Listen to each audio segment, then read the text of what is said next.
Welcome back, man. This is the final episode, and we're going deep on mismatched diseases. We connect evolution to modern habits, sitting, indoor life, food, even sanitization, and why pills often feel like cheating. The disevolution idea is wild, though, like we treat symptoms so the root keeps winning. Yeah, it's like evolution didn't get the memo about modern medicine being a life support system. But I buy the logic. Myopia, diabetes, heart stuff. Symptoms get managed, behavior stays broken.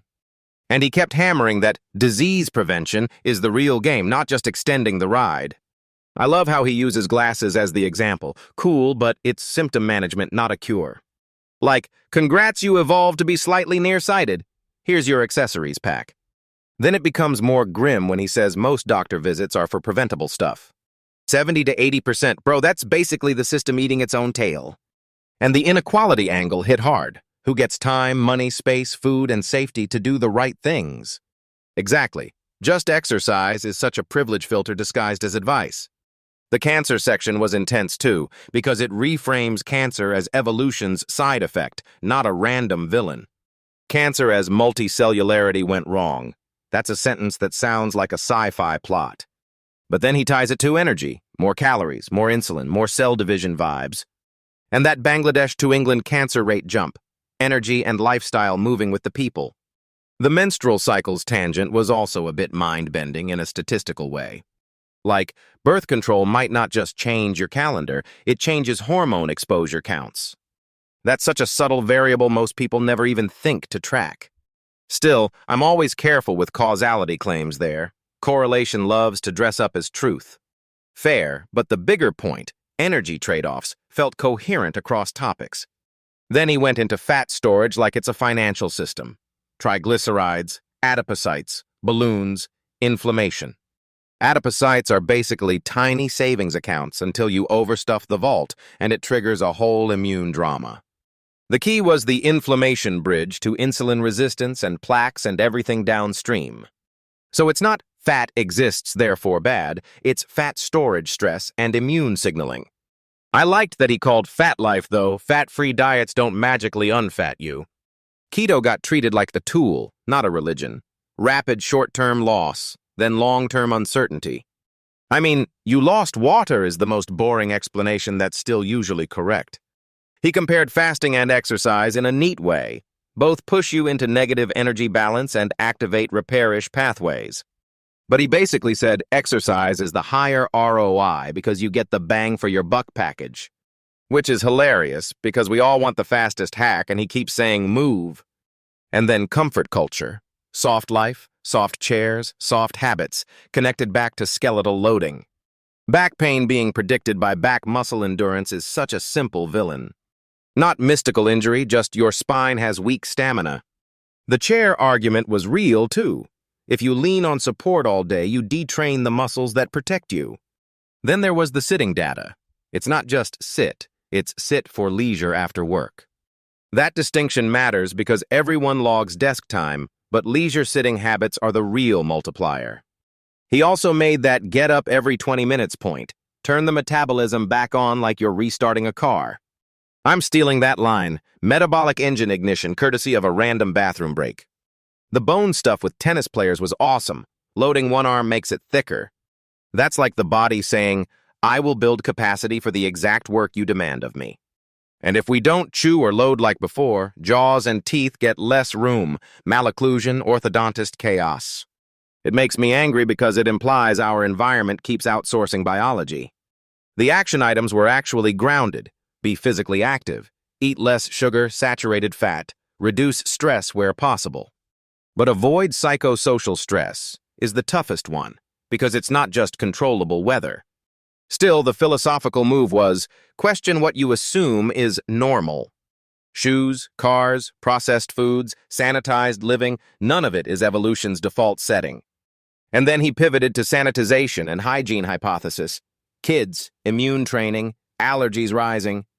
That immune system teenagers with nothing to do analogy is both funny and kinda scary. You could feel the tension, though. During a pandemic, everyone needed sanitization for safety. So the advice becomes, don't live in bubble life, but also don't be reckless. Balance is hard. Then the skincare and mouthwash part. Be skeptical. Trade-offs exist. Microbiomes get disrupted. The vibe was basically just because something's marketed as kills germs doesn't mean it's health optimized. And that theme connects right back to mismatched diseases. Reduce the cause load. Don't just suppress downstream symptoms. We ended with a heavy question, too. What would you be willing to die for? The answers basically landed on people you love, and then maybe ideas that reduce suffering. I liked that nuance. In the abstract, you can say a lot, but in the moment, it's different. That's honestly the closest thing to a real moral compass check. All right, that's our final episode. Thanks for sticking with us through the messy evolution of health. If you've got one takeaway to act on, make it movement and skepticism. Then we'll see you on the next run of episodes. Welcome back. This is the last one in the series, yeah. We're unpacking mismatched diseases, why modern life fixes symptoms, not causes. And we contrast that with magic diets and just treat it medicine. The funniest part is how many problems get solved with splash some chemicals. Like myopia, sure, glasses help, but that's not the root hack. It's basically symptom management with better branding. And everyone's like, but at least you can cope. The bigger point is coping keeps the underlying mismatch running. Which is such a depressing way to describe evolution, by the way. Disevolution sounds like a villain origin story. Wait, so evolution keeps nudging but slowly, like gravity, not a switch? Exactly, and then we overlay lifestyle chaos on top of that. The conversation kept pulling it back to energy, eat, move, and how humans adapt. Heart disease, diabetes, cancer, different labels, shared mismatch logic. Cancer is just cells misbehaving because evolution is doing evolution things. But then you layer environment, energy surplus, inactivity, smoking, pollution. Boom, risk rises. The Bangladeshi women in England get cancer rates up thing hit hard. GDP versus cancer being almost linear felt like a brutal graph of modernity. And people want a single magic lever, like fertility timing or birth control, totally oversimplified. But the core theme still holds. More energy, more hormonal cycling exposure, more risk pathways. I didn't expect the episode to turn into a menstrual cycle anatomy lesson. Yet somehow it connects to fasting, keto, and even why your face changed. That jaw thing, soft foods when young leading to smaller jaws, was wild. Our biology is like, cool, thanks for feeding me like a Victorian sofa. And then orthodontics becomes the fix, treating the symptom again. I love orthodontists, but the mismatch framing is annoying in a useful way. Okay, the weight loss section was actually the most practical. Fat storage, insulin, adipocytes. Also the wording, fat is a wonderful molecule, not a villain. Keto works short-term because you lose water and maybe appetite control, not because it's infinite health magic. The bounce right back story sounded painfully familiar to everyone. But the deeper claim was about inflammation from overfilled fat cells, balloons popping. The immune system showing up late to the party because fat cells are overcrowded? That chronic inflammation linked to plaques, insulin resistance, even cognitive stuff. Big umbrella. And then fasting versus keto got separated, which I appreciated. Fasting is negative energy balance. Keto is alternative fuel while not necessarily starving. So keto folks aren't always doing the thing they claim they're doing. Intermittent fasting fans want repair and restore as a slogan. But the data for massive long-term benefits aren't as clean as the internet makes it sound. Exercise, though, he basically argued exercise is the better bang for your buck. Which is hilarious because exercise is the least marketable thing in the world. Like you can't sell go be inconveniently active in a 30-second ad. Another thread was comfort and coddling.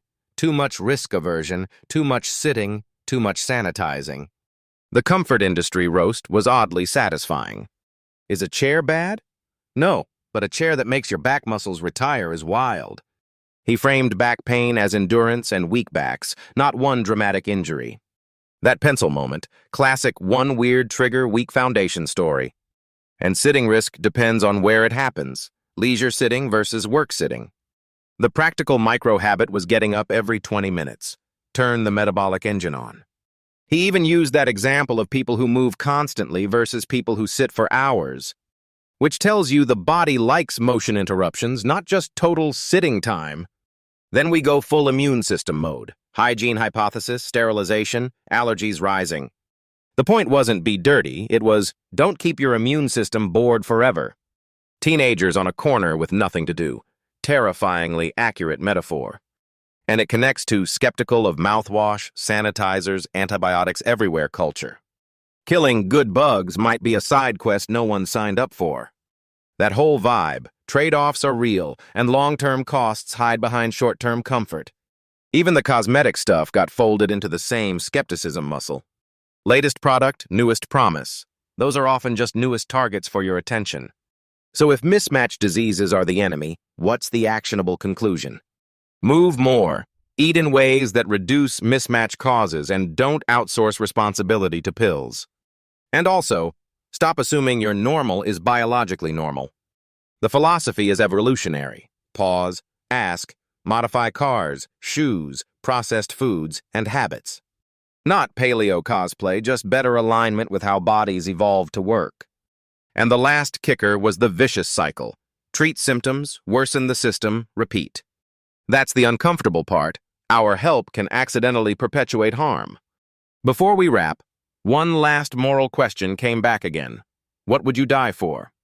The answers kept landing on loved ones, then maybe ideas that reduce suffering, which is annoyingly hopeful for a conversation about biology and decline. All right, that's our final episode. Thanks for sticking with us. If you want one takeaway, movement plus skepticism, and we'll see you next run. Welcome back. This is the final episode, and it's a wild one.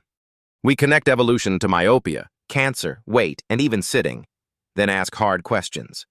And yeah, we end on the what would you die for vibe, too. That whole idea hit me. We don't just get diseases, we get the wrong environment. Like people act shocked. Their bodies hate indoor life and processed calories.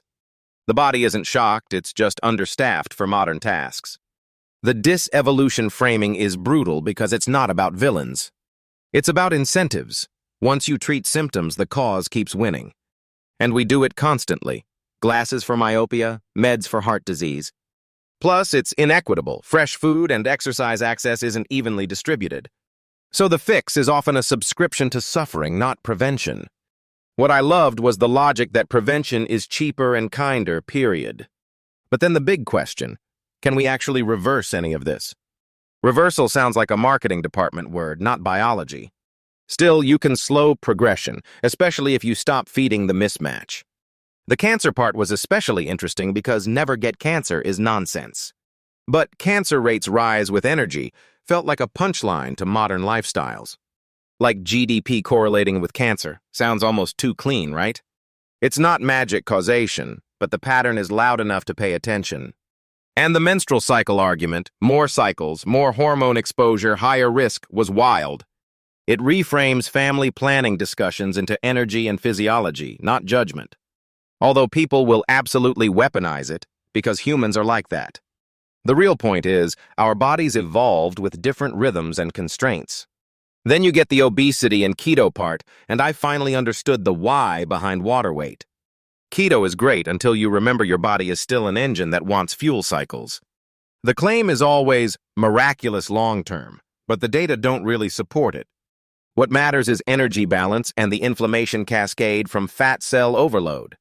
I like the balloon analogy. Fat cells expand, then when they rupture, immune drama begins. Adipokinase turning on inflammation everywhere. That's the connective tissue of the episode. Suddenly, diabetes, artery plaques, even neuro stuff feel like downstream effects of one theme. The mismatched diseases umbrella is doing real work there, unifying weird outcomes. But I still want people to not treat this as permission to panic or self-hate. Biology gives you constraints. It doesn't give you a moral scorecard. Speaking of constraints, fasting versus exercise, people love the shortcut story. Intermittent fasting sounds heroic, until you realize you'll probably just pay back calories later. So the optimistic angle is, fasting mimics negative energy balance, but exercise is higher yield. Also, exercise is the only plan that gives you strong back muscles and better skeleton loading. That skeleton point was huge. Less loading as kids means lower peak bone mass. And then later you're basically playing catch-up with inevitability. Bone loss comes for everyone. So the actionable move is embarrassingly simple. Run, lift, weight bear, move frequently. Even sitting became nuanced. Work sitting plus leisure sitting is the killer combo. And the get up every 20 minutes thing sounds boring, but it's metabolically smart. I'm staring at chairs like they owe me money now. Back pain as endurance failure was a great reframing, too. Strength isn't just one rep. It's endurance, and one pencil pickup can become the event that triggers the spasm. So mismatched diseases aren't one thing. They're the sum of many small, avoidable mismatches. Which is why one magic diet is so tempting. It sells simplicity over complexity. And the episode basically asked, are you treating the symptom or the system? That's the cultural evolution angle. Our environment changes faster than our body can. And then medicine steps in late after the damage is already done. The sneaky part is that late help can still be life-saving, so it's not evil. It just means prevention deserves more respect, not more guilt. The immunity and hygiene hypothesis segment also fit perfectly. Sterility has a cost. The immune system as teenagers with nothing to do was grossly accurate. Sanitization as a lifestyle product, antibiotic creams for everything, sounds soothing and backfires. It's not be filthy, it's let your system train on normal life. Still, during pandemics, people understandably go into protection mode. But the episode nudges you to think long-term about trade-offs. And that brings us to the final question. What would you die for? The answers were basically love first, then ideas that reduce suffering. Which is annoying because it makes the whole biology conversation feel hopeful. Hopeful is dangerous. It makes you think you can improve something. All right, last wrap. If you want one takeaway, it's movement plus skepticism. Move your body, eat like prevention matters, and doubt the magic claims. We'll see you next run. Thanks for sticking with us for this series. Welcome back. Last time we promised biology, not vibes. This episode pulls the thread from myopia to cancer to sitting. And yeah, it basically argues, stop treating symptoms forever. Wait, but where does dish evolution even come from in the first place? Because our bodies were built for one environment, not this one. Indoor life for young people drives myopia, then we just sell glasses. That's the crux, right? Glasses help, but they don't fix the cause. Same story for heart disease. Pills keep people alive, lifestyles created the risk. The system's like, cool, you're sick, here's a receipt.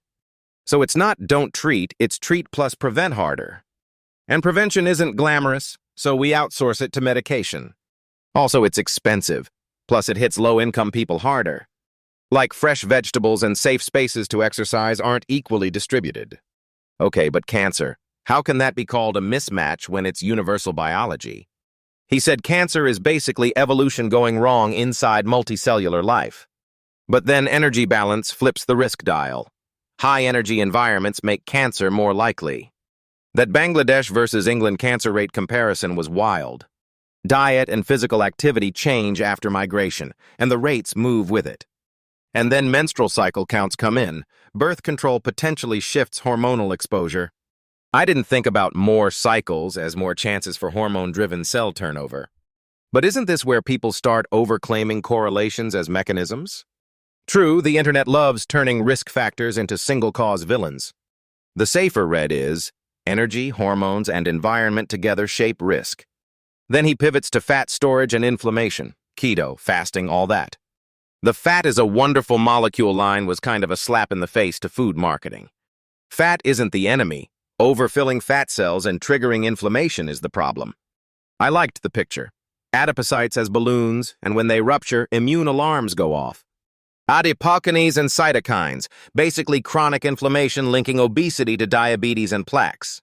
So weight loss that's just water drop-offs won't fix the underlying inflammatory cycle.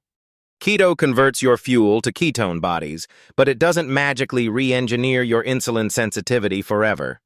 And the data say, short-term drop, long-term adherence is the real boss fight. Fasting gets similar treatment, maybe repair signaling, but not a permanent advantage if calories rebound. Exercise versus intermittent fasting. Both can create negative energy balance, but exercise hits more systems. That genes turned on by exercise and intermittent fasting overlap claim was intriguing. Still, the miraculous cancer prevention talk needs better evidence before we all buy it. Yeah, because maybe is exactly how the supplement industry prints money. He also calls out comfort. Society wants soft chairs, soft kids, and soft lives. But bones and back muscles need loading. Otherwise, you build weakness and then blame your bad luck. He made osteoporosis sound like a budget problem, less peak bone mass when young. And recruiting from the Army says fitness is dropping. So it's not just vibes, there are tests. The tennis player asymmetry example, bones adapt to the demand you keep repeating, was so clean. Like your skeleton is a contractor, pay with loading, get better structure. Sitting matters too, but leisure time sitting versus work time sitting changes the risk picture. And frequent interruptions every 20 minutes are the practical lever. Plus, back pain being predicted by back muscle endurance felt like it finally makes sense. It's always the same scam. I'll solve it with posture when it's actually capacity. Okay, but how do you turn all this into one actionable rule without sounding preachy? His answer was basically, use evolutionary mismatch to make better choices daily. Move more, eat to prevent, avoid sugary fatty extremes, and be skeptical about latest new product. Translation: don't outsource your agency to marketing and miracle claims. Even the skincare and mouthwash tangent landed on the same theme: trade-offs and unintended effects. The hygiene hypothesis angle, ultra-sterile kids and rising allergies, was uncomfortable but logical. Not everything feels clean is actually good for long-term immune training. So by the end, the hopeful part isn't magic transformation. It's boring: prevention, movement, and skepticism done consistently. All right, last wrap. If you want one takeaway, it's movement plus skepticism. Move your body, eat like prevention matters, and doubt the magic claims. We'll see you next run. Thanks for sticking with us for this series. Welcome back. This episode ties running, breathing, sitting to mismatched diseases. We also hit keto, fasting, and why symptoms as treatment can backfire. The evolution going wrong framing is weirdly comforting and terrifying. Comforting because it is not random, terrifying because it's systematic. Myopia, arthritis, heart disease, same villain, different costumes. Like your body is reading the wrong instruction manual now. He basically said glasses fix the symptom, not the cause indoors forever. Which is such a human thing. Make it stop, not stop it happening. And the medical system isn't evil. It's just optimized for relief after damage. But if you never prevent, you just keep printing the same disease receipts. The economics part was nasty, 70 to 80% of visits being preventable. That's not a health problem, that's a planning problem. And then it zooms out to energy. Cancer, diabetes, heart disease, all energy trades. I loved the energy surplus intuition, like the body thinks resources mean reproduce now. The insulin angle is brutal because it links diet, inactivity, and cell division. So the villain is not broccoli, it's wrong context for metabolism.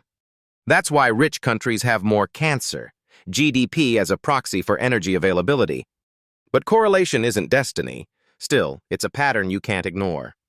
He also went menstrual cycles and birth control. More cycles means more hormone exposure. That part feels loaded, like people will weaponize it instantly. Still, biologically, it's logical. Estrogen, progesterone-sensitive tissue gets more turnover. Then the conversation pivots to prevention, and suddenly it's diet plus movement again. Keto comes in like a celebrity guest, gets applause, then immediately gets questioned. You lost weight fast. Yeah, mostly water, congrats on dehydration. The deeper point was fat as energy storage and adipocytes as the storage system. He described fat cells swelling like balloons and eventually triggering inflammation. That immune activation via adipokinase, then inflammation drives plaques and insulin resistance. So weight gain isn't just aesthetic, it's chronic signaling. Your body thinks something's wrong. Which explains why I'm skinny but inflamed is a real thing. And fasting, intermittent fasting, he frames as negative energy balance doing repair maintenance. But he also doesn't sell miracles. He doubts huge cancer prevention claims without solid data. Basically, exercise beats fasting because it activates the same pathways plus more. That line made me grin because it's the least sexy advice and the most effective. Keto then gets reframed as alternate fuel, ketones as backup, not guaranteed repair mode. Keto for epilepsy made sense. Miraculous weight loss forever sounded unsupported. This is why I hate diet culture. People want a switch, not a system. The whole episode is basically stop looking for magic, start looking for causes. He even attacked the idea of comfort as automatically good for you. Comfort industry is undefeated. Business class life, economy body consequences. Like shoes, chairs, elevators, less loading, weaker skeleton, weaker back muscles. Back pain being predicted by back endurance is such a reality check. I always thought back pain was destiny and bad luck. Turns out it's training. And sitting. He said leisure time sitting matters more than work time sitting. Plus the get up every 20 minutes vibe, which is annoying but evidence-aligned. It's always the same. Human bodies crave interruptions from stillness. I'm laughing because he made it sound like metabolic engine startups. Okay, but what about the cuddling kids angle? Feels like sociology masquerading as biology. Still, preventing children from running builds less skeletal robustness and physical fitness. Presidential fitness test declining. That's not vibes, it's measurement. And osteoporosis rising because peak bone mass is lower from less loading when young. The tennis arm story, bones remodeled to demand, so simple, so elegant. Skeletons are basically petty. You don't use me, I'll shrink. Even jaw changes from softer food, less chewing, less loading, smaller jaw structure. And then puberty timing shifting with energy, menarche earlier when resources are higher. The secular trend piece makes me think of our entire modern environment as a speeding knob. But again, people will cherry-pick and oversimplify, turning science into headlines. That's why the most actionable part was meta. Be skeptical of products promising transformation. The skin care and mouthwash tangent was basically trade-offs exist, and you're not reading them. He brought hygiene hypothesis, sterile life, immune system understimulated, allergies and autoimmunity up. The teenagers on this corner with nothing to do analogy is disgusting but memorable. Sanitizing everything might prevent bugs, but it may also mistrain the immune system. And now you're left with the uncomfortable question, what's enough hygiene? That's the recurring theme. Your body evolved for certain inputs, and modern life changed inputs fast. So the hopeful takeaway is boring. Prevention, movement, and skepticism consistently. If you want one takeaway, move your body, eat for prevention, doubt the magic claims. We'll see you next run. Thanks for sticking with us for this series. Welcome back. This final episode is basically evolution doing a health audit. We connect myopia, heart disease, even cancer to one theme. Modern life mismatches your biology. And then we go after the easy fixes, pills, keto, and just trust the product. The annoying part is the solutions sound simple, but require discipline. Like apparently even glasses are treating symptoms, not causes. Which is a brutal way to say, you got indoor-based myopia, congrats, here's eyewear. But I get it, prevention is harder than handing someone a prescription. He calls it disevolution, where we adapt by coping, not by fixing the mismatch. Wait, so the cure culture keeps the conditions for the disease to keep showing up? That's like changing the smoke alarm battery forever instead of stopping the cooking fire. And he links it to heart disease and diabetes, environmental inputs, low movement, and processed food. I love the framing, but I always worry people will turn it into just moralize food. He doesn't do that, though. He points out inequality. Who gets fresh food and safe movement space? Spoiler, it's not the same people everywhere. Then the cancer part got wild. He's saying cancer is partly evolution going wrong, meaning natural selection at the cellular level, selfish cells outcompeting neighbors. But then he adds energy as a risk factor, more surplus, more cell division signals. So it's not magic, it's biology. Insulin, mitogenesis, and all that divide and conquer stuff. He also brought up migration studies, Bangladeshi women in England seeing cancer rates jump. That's the environment flips the outcome argument, not blaming individuals. And then menstrual cycles, birth control, reducing cycles, was in the same energy framework. Okay, but that's delicate territory. Correlations get spicy fast in pop discourse. Yet the core idea holds. Hormones and cellular exposure change with lifestyle and biology. I swear the more he explains, the more simple becomes code for not easy. Then we pivot to energy storage. Fat as a bank, triglycerides, adipocytes, the whole machinery. He makes keto sound like you switched fuels, not you unlocked immortality. Keto, rapid water weight loss, then the rebound arc. He's like, fat has way more energy per gram than carbs. Your body just chooses what to burn. And the danger isn't fat existing, it's overloaded fat cells triggering inflammation. Balloon tears, immune system shows up, cytokines go everywhere, system-wide inflammation. Inflammation as the bridge to plaques, insulin resistance, and downstream diseases. I'm always waiting for the, and therefore every fat person has X disease leap. He doesn't do that. He's focused on chronic mismatch and physiology under stress. Then fasting, he treats it as negative energy balance like evolution's default mode. But he's cautious. Intermittent fasting isn't automatically a long-term weight strategy if calories return. He compares exercise and fasting, both turn on similar repair and maintenance pathways. So the best bang for buck is still, move your body like it's your job. Meanwhile, keto is alternative fuel, with epilepsy as the clearer medical anchor. And after that, it becomes hype. People extrapolate too far beyond the data. That's the whole mismatched disease complaint. Humans love stories more than constraints. Even comfort gets attacked. Comfort isn't evil, but constant ease can undertrain your body. Like shoes, chairs, elevators, and stopping kids from running and loading their skeletons. He ties weak bones and rising osteoporosis to underloading while young. And he brings the tennis player example. Bone thickness changes with loading demand. Skeletons respond to demand should be printed on every gym wall. Then we land on sitting. Leisure sitting is worse than work sitting, and breaks matter. Getting up every 20 minutes like you're rebooting metabolism, not relaxing. Your back spasm doesn't happen because of one pencil pickup. It happens because endurance was missing. That's honestly empowering, though. Strength and endurance as prevention, not heroism. So the action items: move, avoid sugary, fatty overload, manage stress when possible, and be skeptical. Which is a philosophy, not a pill. Pause and ask if your normal environment is actually normal for humans. And then, cosmetics, mouthwash, sanitizers. He basically says, trust skepticism, not marketing. Antibiotic mouthwash and over-sanitizing hands might reduce useful microbes and nudge immune misfires. He brings back the hygiene hypothesis. Immune systems understimulated become teenagers with nothing to do. It's gross, but accurate as a mental model. Immune training matters.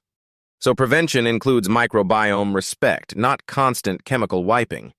All right, that's the vibe. Mismatch is real, magic diets aren't magic, and your best tools are movement and skepticism. We've been running this series on prevention-first thinking. Thanks for sticking with us. If you want one takeaway, move your body, eat for prevention, and doubt the miracle claims. Welcome back, man. This is the last one in our series. We wrapped prevention-first thinking, mismatched diseases, symptoms versus causes, and why magic diets usually disappoint. Also, that entire idea about energy, how your biology treats surplus like a feature. I loved how he casually made fat sound like a bank account. Like, fat is life is a wild poster slogan, but it landed. The core claim was brutal. We evolved for cycles and movement, not constant indoor life. And then we just treat the symptom and call it progress. Glasses for myopia, pills for heart stuff, metformin for diabetes. It's like we're plugging holes in a sinking boat while still loading more people in. But the nuance matters. He wasn't saying never treat, he was saying don't stop there. That's why disevolution stuck for me. No selection against the mismatch because we cushion it. So evolution's taking a slow day, but our lifestyles are sprinting. I also kept thinking, people want shortcuts because prevention is effort. His point about prevention being cheaper and less miserable is annoyingly obvious, yet we ignore it. And the 70 to 80% preventable statistic just makes you feel robbed. Also, the injustice angle. Healthy foods and exercise time aren't equally available. That's the part where personal responsibility arguments start to sound like a meme. It's personal, but it's not free. Your environment taxes you. The cancer bit was intense, though. Cancer as energy plus evolution gone sideways. Dinosaurs got cancer is not the sentence you expect in a health podcast, but okay. The Bangladesh to England comparison was the kind of evidence that makes your brain go, oh. Like GDP trending against cancer rates, your body doesn't know money, it knows resources. And then he tied menstrual cycles, hormones, and modern family planning into the energy story. I'm not fully comfortable turning every cancer risk into energy, but the mechanisms were coherent. Even if you don't buy every step, the surplus hormones plus inactivity narrative is hard to dismiss. Then keto came up and I was waiting for the takedown or the defense. The defense was basically, keto can help short-term, but it's not a magical long-term engine. And the fasting analogy, negative energy balance, was actually helpful for my mental model. But he didn't let intermittent fasting become a cult either. Because if you end up replacing calories, you haven't really fixed the mismatch. You've just rescheduled it. That's what I appreciated. Practical physiology over motivational slogans. Then, comfort, chairs, sitting, he went full, this is why your back hates you. Weak backs getting spasm from picking up a pencil is the most realistic villain origin story. And the prescription was so simple. Get up often, build endurance, don't just work out once. The leisure time setting versus work time sitting distinction felt like a real upgrade in how to think. It's not only how much you sit, it's how your day alternates between engine on and engine off. I wanted more numbers for everyone, but he kept the focus on what you can actually do. Also, he dragged chairs and shoes in a way that felt personal, like he's mad at my footwear choices. The skepticism theme finally tied everything together for me. Diets, sanitizers, cosmetics, mouthwash. The hygiene hypothesis angle about immune systems being unoccupied was gross but memorable. Teenagers on the corner with nothing to do. Your immune system goes looking for trouble. And the microbiome point, kill the good bugs and you might create long-term cost, felt very grounded. So the show ended with trust skepticism, not marketing, which is basically the only timeless health advice. If we boil it down, move more, eat for prevention, and doubt miracle claims. Thanks for sticking with us through both episodes. This series was a prevention mindset marathon. We'll see you soon. Until then, get up, drink water, and be skeptical in a loving way.